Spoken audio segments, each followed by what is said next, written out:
साथियों, आज आपसे बात करते हुए मैं महाराष्ट्र के लोगों को, देश के लोगों को भारत की राजनीति में आ रही एक विकृति से सावधान भी करना चाहता हूं। ये विकृति है शॉर्टकट की राजनीति की। ये विकृति है राजनीतिक स्वार्थ के लिए देश का पैसा लुटा देने की। ये विकृति है करदाताओं की गाढ़ी कमाई को लुटा देने की। शॉर्टकट अपनाने वाले ये राजनीतिक दल, ये राजनीतिक नेता देश के हर करदाता के सबसे बड़े दुश्मन है, जिनका मकसद सिर्फ सत्ता में आना होता है, जिनका लक्ष्य झूठे वायदे करके सिर्फ सरकार हड़पना होता है, वो कभी देश नहीं बना सकते। आज एक ऐसे समय में जब भारत अगले 25 वर्षों के लक्ष्यों पर काम कर रहा है, तो कुछ राजनीतिक दल अपने निजी स्वार्थ में भारत की अर्थव्यवस्था को तबाह कर देना चाहते हैं। हम सबको याद होगा, जब पहली औद्योगिक क्रांति आई, हिंदुस्तान उसका लाभ नहीं उठा पाया। दूसरी, तीसरी औद्योगिक क्रांति में भी हम पीछे रहे, लेकिन आज जब चौथी औद्योगिक क्रांति का समय है, तो भारत इसे गंवा नहीं सकता।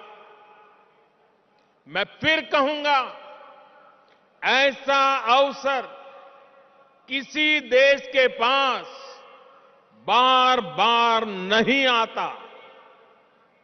शॉर्टकट से कोई देश चल नहीं सकता। देश की प्रगति के लिए स्थायी विकास, स्थायी समाधान के लिए काम करना, एक लॉन्ग टर्म विजन बहुत ही जरूरी है। और स्थायी विकास के मूल में होता है इंफ्रास्ट्रक्चर। एक समय दक्षिण कोरिया, साउथ कोरिया भी गरीब देश था, लेकिन इंफ्रास्ट्रक्चर के माध्यम से उस देश ने अपना भाग्य बदल दिया। आज खाड़ी के देश इतना आगे इसलिए भी है, और लाखों भारतीयों को वहां रोजगार मिलता है, लाखों भारतीयों को, क्योंकि उन्होंने भी बीते 3-4 दशकों में अपने इंफ्रास्ट्रक्चर को मजबूत किया है, आधुनिक किया है और फ्यूचर रेडी किया है। अरे कब आपको पता होगा, आज हिंदुस्तान के लोगों को सिंगापुर जाने का मन करता है। कुछ दशक पहले तक सिंगापुर भी एक सामान्य आइलैंड कंट्री हुआ करता था। फिशरीज से कुछ रोजी रोटी लोग कमा लेते थे, लेकिन सिंगापुर ने इंफ्रास्ट्रक्चर पर निवेश किया, सही आर्थिक नीतियों पर चला, और आज वो दुनिया की अर्थव्यवस्था का इतना बड़ा केंद्र बना हुआ है। अगर इन देशों में भी शॉर्टकट की राजनीति हुई होती, टैक्स पेयर का पैसा लुटाया गया होता, तो ये देश कभी उस ऊंचाई पर नहीं पहुंच पाते जहां आज है। देर से ही सही, भारत के पास अब यह अवसर आया है। पहले की सरकारों के समय हमारे देश के ईमानदार करदाताओं ने जो पैसा दिया वो या तो भ्रष्टाचार की भेंट चढ़ गया या फिर वोट बैंक को मजबूत करने में खप गया। अब समय की मांग है कि सरकारी खजाने की पाई पाई का उपयोग देश की पूंजी युवा पीढ़ी के उज्जवल भविष्य के लिए निर्माण पर खर्च होनी चाहिए। मैं आज भारत के हर युवा से आग्रह करूंगा, हर टैक्स पेयर से आग्रह करूंगा, ऐसे स्वार्थी राजनीतिक दलों को, ऐसे स्वार्थी राजनीतिक नेताओं को एक्सपोज करिए। आमदनी अठन्नी, खर्चा रुपया, ये वाली कुनीति लेकर के जो राजनीतिक दल चल रहे हैं वे इस देश को भीतर से खोखला कर देंगे।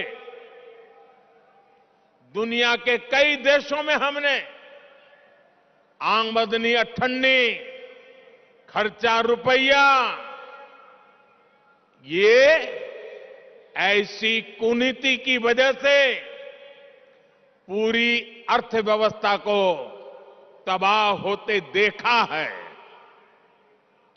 हमें मिलकर भारत को ऐसी कुनीति से बचाना है। हमें याद रखना है, एक और आमदनी अठन्नी, खर्चा रुपया, ये वाली दिशाहीन कुनीति और सिर्फ स्वार्थ है। वहीं दूसरी ओर देश हित और समर्पण भाव है। स्थायी विकास, स्थायी समाधान का प्रयास है। आज भारत के युवाओं के पास जो अवसर आया है वो हम ऐसे ही जाने नहीं दे सकते।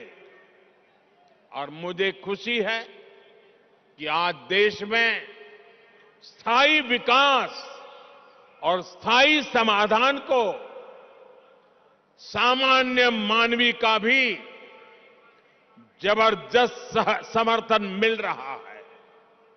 अभी पिछले सप्ताह गुजरात में जो चुनाव के नतीजे आए हैं वो स्थायी विकास और स्थायी समाधान की आर्थिक नीति, विकास की रणनीति का परिणाम है। मैं शॉर्टकट अपनाने वाले ऐसे राजनेताओं को भी विनम्रतापूर्वक, आदरपूर्वक कहूंगा कि स्थायी विकास के विजन को समझिए, उसके महत्व को समझिए। आज देश के लिए उसकी कितनी जरूरत है उसको समझिए। शॉर्टकट के बजाय स्थायी विकास करके भी आप चुनाव जीत सकते हैं, बार बार चुनाव जीत सकते हैं। ऐसे दलों को मैं कहना चाहता हूं, आपको डरने की जरूरत नहीं है।